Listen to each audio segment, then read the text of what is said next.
live? Okay. Hey everybody, Johnny Laws here with Bluegrass Yesterday.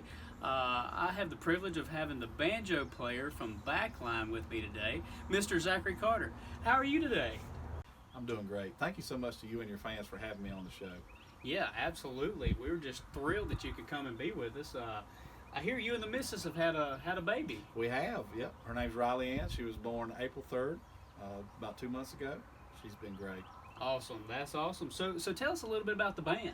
Well, you know, with the COVID and everything, we've really suffered over the past couple of months. We haven't done, 2020 was going to be our best show, our best year. And we really suffered there for a little while, but the band's doing great. We got some new members. They're all really great musicians. The music's coming along, working on a new album.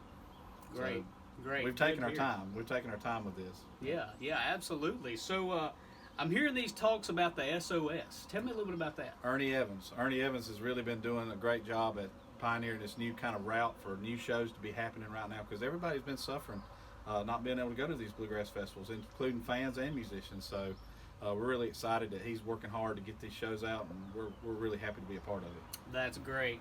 Ernie's a great guy. So yeah, speaking of the SOS, I have here my notes, June 26th and 27th down in Lincolnton, Georgia at the Lewis Family Home Place. It's where this first festival is going to be. Music's going to start at 2 o'clock both days. On Friday you have Willie Wells, his band. You have Rebecca Spear, the Cody Norris Show, and the Malpas Brothers. Love those guys.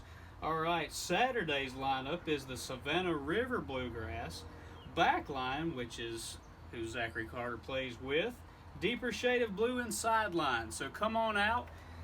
Prepare for hot weather, okay? This is the South and this is the summer, so you're going to be sweating. Speaking of warm weather, it sure is hot here in Packlet, South Carolina. I mean, I'm sweating bullets. So speaking of hot, those banjo licks are on fire. I understand that you give banjo lessons on the side when you're not out on the road with Backline. I do. It's always been a real passion of mine to teach. I've been doing it for about 6 or 7 years now. So with all that teaching experience, do you have any words of advice for those aspiring banjo players that are out there watching us today? So the biggest piece of advice that I can give to aspiring banjo players is time.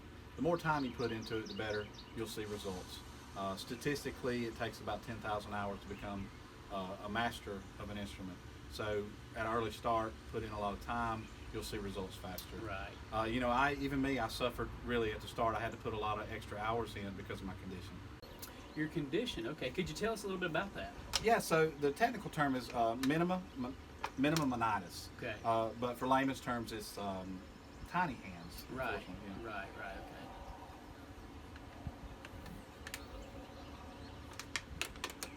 So tell me a little bit more about this tiny hands and how that may have affected you as far as becoming the musician that you are today. Yeah, so tiny hands are basically, my hands stopped growing when I turned 4 years old. Wow.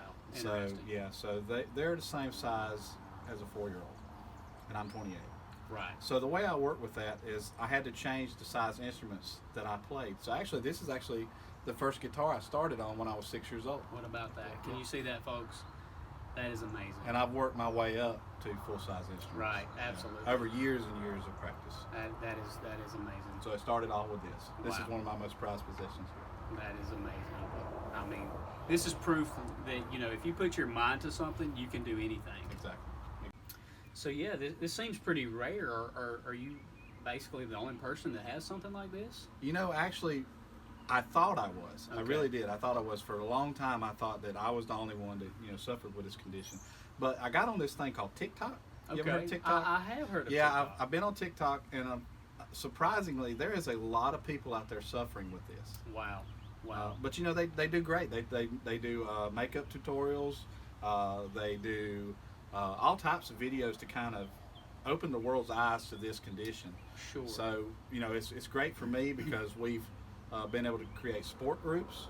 Nice. We're actually having a convention in San Antonio next year. That's amazing. It's amazing. So there's at least 12 of us out there. Wow. Probably none of them banjo players though. I guarantee you that. Yeah. So, well, Zach, really appreciate you being on the show today.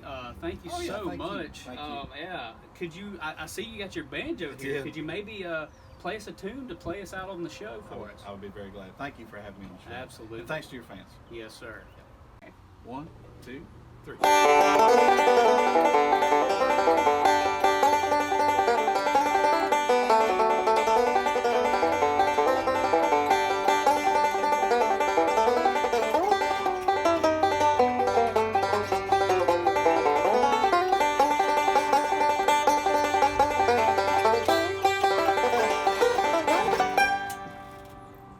There it is, folks.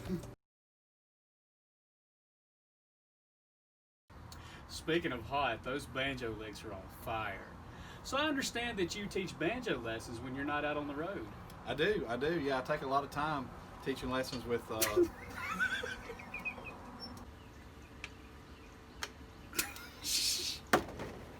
was so close, man. I was so close.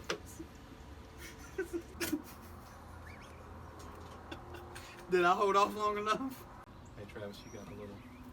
Right here? No, What? I'll just give it for you. Oh, good, because that would have been embarrassing if we were already live. Oh my gosh.